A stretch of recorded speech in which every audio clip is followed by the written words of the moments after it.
Sa baba. Kainin mo na kasi ito, babe. Parang...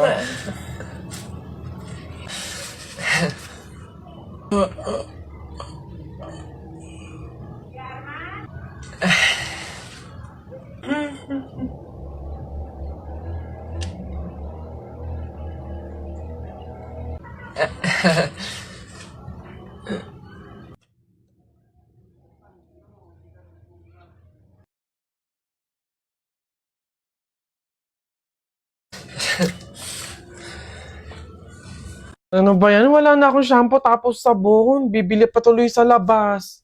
Di na ako mag-aayos, no? Wala naman siguro makakakilala sa akin doon. Palmolive te, isang sachet. Perla na din. Marjorie? Yes? Ano ka ba? Si Jennifer to. Classmate mo ng elementary. Jennifer! Oo, yung katabi ko sa upuan. Kamusta ka na? Ito, okay naman ako. Teka, ilan na ba anak mo? Hoy, wala pa akong anak. Grabe ka. Anyari? Bakit wala. Sige na. Bye. Nice to meet you. Uy, ano yon? Bakit? Ano ba to? Kung kailan din na kayo, tsaka kami makakasalubong nakakilala. Anyways, at least isa lang. Kaya rin na yun. Marjorie? Ikaw ba yan? Hala, siya ba yung ultimate crush ko nung high school? Hindi ako si Marjorie, oo. Nanay niya to. Si Marjorie kay, ikaw yung muse nung high school tayo. Alam mo bang matagal na kitang hinahanap sa social media kasi gusto kong lumabas tayo paminsan-minsan, makilala ka, ganun. Ay, true ba? Tara! Free naman ako ngayon. Kaso, wag na pala muna siguro. Ay, bakit naman? Crush kaya kita noon pa. Tara, date tayo, ganun. Hindi, busy pa ako eh. Sige na, una na ako. Nice to meet you. Bye.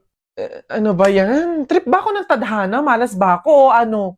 Makapag-ayos nga para ready na ako pag may nakasalubong ako.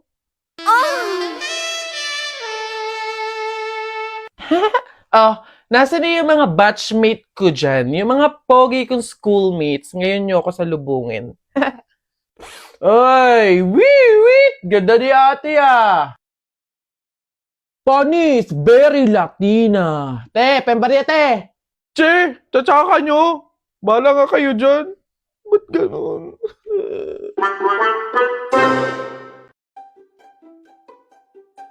Sambat mo, anak na tayo. Akin na ang palad mo.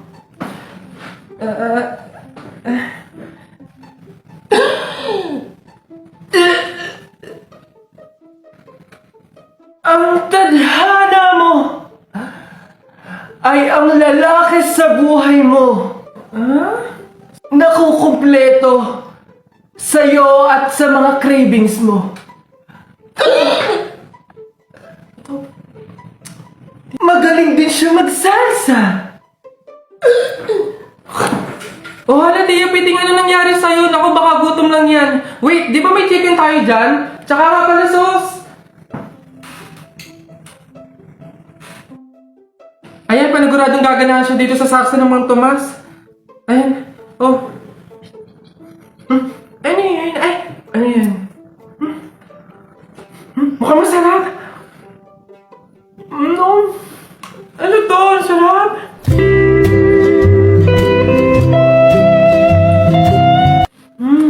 Bitin, pengi pang sauce. Ito, may hot and spicy pa niyan.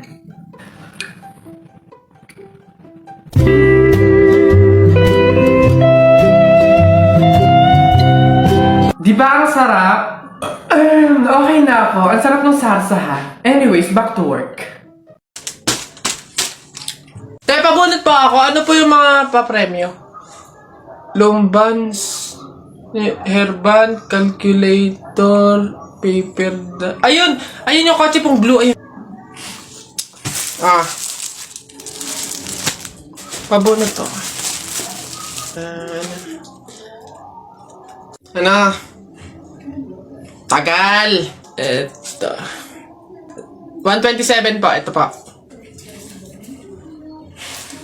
Wala. 21 po. Meron? Wala ulit. Ba't wala pa rin? 1. Gusto ko yung laruan na yun eh. 1 pa 1. Wala. Wala pa rin. Ubus na pera ko ah. 85 po, 85. Huwag ka na umasa, wala. Wala pa rin, ang daya naman yan. Ang daya. Wala madaya dyan, sadyang bulok ka lang. Umuwi ka na. Ito, last one ha. 42 po. Meron? Wala. Ano ba yan? Wala na akong pera. Daya naman yan. Huwag na nga. Tao po. Yes, ano yun? Ito na po yung order ng pagkain. Ay, oo, buti naman dumating na. Nagutom kasi ako ngayong gabi. Tinatamad naman ako magluto, kaya umorder na lang ako. Sige, salamat, akin na. Oops, teka lang. Bago ko po iabot yung pagkain na to, meron lang akong gustong sabihin sa inyo. Alam nyo ba na pamahiin na bawal mag-abot ng pagkain tuwing gabi? Malas daw yun. Ay, sorry, hindi ko alam. At least ngayon alam nyo na eh. Basta ako, nagsabi lang ako. Kayong bahala kung gusto nyong malasin. Hello, nga, anong gagawin ko dyan sa in-order kong pagkain? Sige. Mas mabuti na yun, nag-iingat. Wala naman siguro masama kung sumunod sa mga pamahiing ganyan. Mas mabuting sa'yo na lang yan. Iuwi mo na yan, kainin mo na lang yan. Yun! Ay, joke lang. Hindi. Ano, yan, mabuti yan. Sumusunod sa pamahiin. Ligtas, walang mangyayaring masama. Ayos yan. Yung bayad din nga po pala neto, nasaan? Yan. Una na ako, ma'am. Salamat. Woo! Kapag sinuswerte ka nga naman, nakauto na naman po tayo. Opo, pamahiin is the best! Mga nagpapauto, talaga naman. Mga uto-uto sa pamahiing iyan. Hi, Jepoy! Oh, hello, Buboy! Ano yun? Anong baon mo ngayon? Ano, Buboy? Ito, Nyog. Bakit ikaw? It's like, ano ba yung baon mo? Wala ka sa baon ko. Chocolate at juice. Ano, panis. Ano naman? Meron pa naman akong iba ditong baon. Hindi lang naman Nyog. Meron din naman akong, baon na pinya. Ano ba yung mga baon mo, Jepoy? Mga pang sinauna? Wala ka sa baon ko. Meron pa ako dito soft drinks at chips. Hindi naman ako naiinggit sa mga yan. Hindi naman masarap yan mga yan eh. Healthy ba yan? Eto, talagang authentic, unique. Meron pa din naman ako ditong suha. Saan mo ba nakukuha yung mga baon mo, Jepoy? It's not giving. Meron pa ako. You want more? I have biscuits at soju. Wala kang ganito, no? Di mo kasi afford. Walang yabang mo dyan, no? Inaano ba kita dyan? Yabang-yabang nito eh. Kala mo naman, hindi naman inaano. Bakit? Di ba yun sa masakit? Ikaw nga eh, hinuli mo yung kalapati. Ano ako baka? Ikaw, sabi mo pa nga, tara Jepoy, huliin natin yung kalapati. Kuhain natin. Ba't ako? Laban na ng flip top, ano? Tignan natin kung may magagawa yung mga baon mo. Huy, tip, maglalaban ata ng flip top si Buboy tsaka si Jepoy. Tara. Tara. Don't touch me. Kamay mo madumi. Wash muna bago touch me. Boom! Wala. Laos. Ito ako. Sabihin mo sa nanay mo, break na kami. Nakita ko ang panty na ganung kalaki. Ako na. Baduy mga banat to. Eto. Sa langit may anghel, sa lupa may shen. Nakita ko ang tatay mo, kalbo, nagje-jem. Yabang na ito, eto. Dapat sa'yo pasabugin ang muka. Ulo lang, wag kasama katawan. Pagkasama katawan, sabog pati lamang. At anong meron dito? Ano? Buboy, Jepoy, to the guidance office.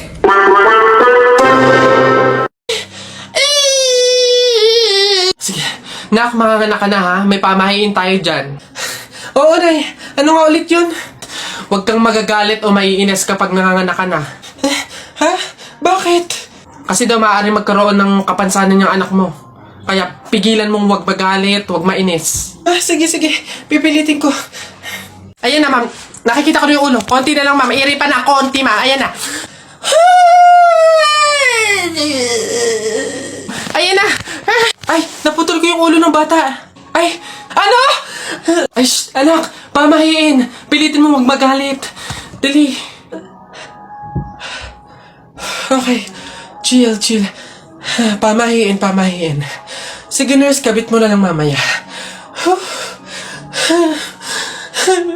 Hello, Beb? Nasaan ka? Tara, gala tayo. Beb, wala pa ako ngayon eh. Sa susunod na lang siguro. Ako naman yung nag-aya. Huwag kang mag-alala. Ako bahala, sagot ko na to.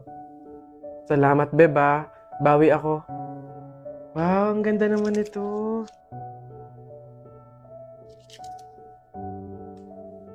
Kaso ang mahal pala.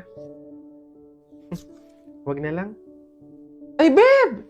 Bakit pa binalik? Ang ganda nun ah. Bagay sa'yo. Yun nga eh. Kaso, hindi kaya ng budget. Talaga? O, ayan. Dali mo sa cashier. Ako na magbabayad. Ha? Beb, wag na. Okay lang. Madami naman damit dito na mas mura eh. Pero yan yung bagay sa'yo. Go na, Beb. Kunin mo na.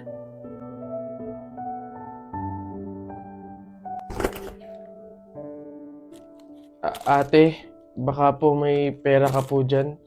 Pambili lang po namin ng pagkain ng kapatid ko.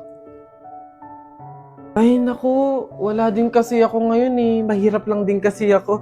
Pero meron ako ditong tinapay. Ayan, paghatian nyo na lang yan ha. Tapos meron ako ditong konting barya. Pamasahe ko dapat to, pero maglalakad na lang ako. Malapit lang naman yung bahay namin dito. Ayan, pagkasahin nyo na lang yan ha. Pasensya na ha. Salamat ate ya. Kahit ikaw na mismong wala, magbibigay ka pa din. Huwag kayong mag-alala. Kapag ako sumakses, padadalan ko kayo ng supply ng pagkain.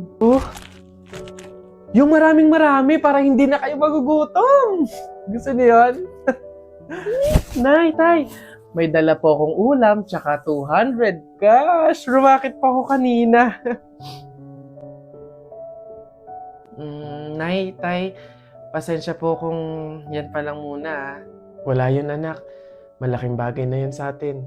Kami nga tong nahihiya at sa ganyang edad mo tinutulungan mo na kami sa pagdadala ng buhay. Malay nyo sa susunod na racket ko, sumakses na, di ba? Magkaroon na tayo ng pang-grocery, pambayad sa mga bills, panggala sa labas. Aayon din po sa atin ng panahon.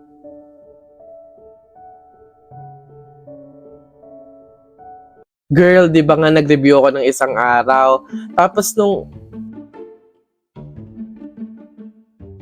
Hoy girl, anyari sa'yo? Ang pangit ang suot niya, no? Hindi na nga fit sa kanya, hindi pa bagay yung combination ng color. Kala niya maganda siya dun, para naman siyang caterpillar.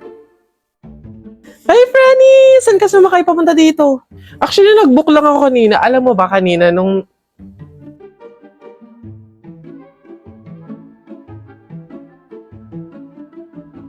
Uy, bakit? Bulag ba yung lalaki? Mano man lang pumili siya ng bagay sa face niya, mukha kayang manang yung jowa niya. Hindi sila bagay. In fairness, girl, ang ganda nga dito, shocks. Nakita ko lang to sa post eh. Parang hindi naman yung kape nga nila ang tapang na antamis, tapos yung tinapay nila parang hindi na pinapalitan. Sana pumunta na lang ako ng Lamay doon kasi libre na, tapos same lang naman halos yung sineserve doon sa Lamay tsaka dito. Severe na yung pagka-honesty mo, no?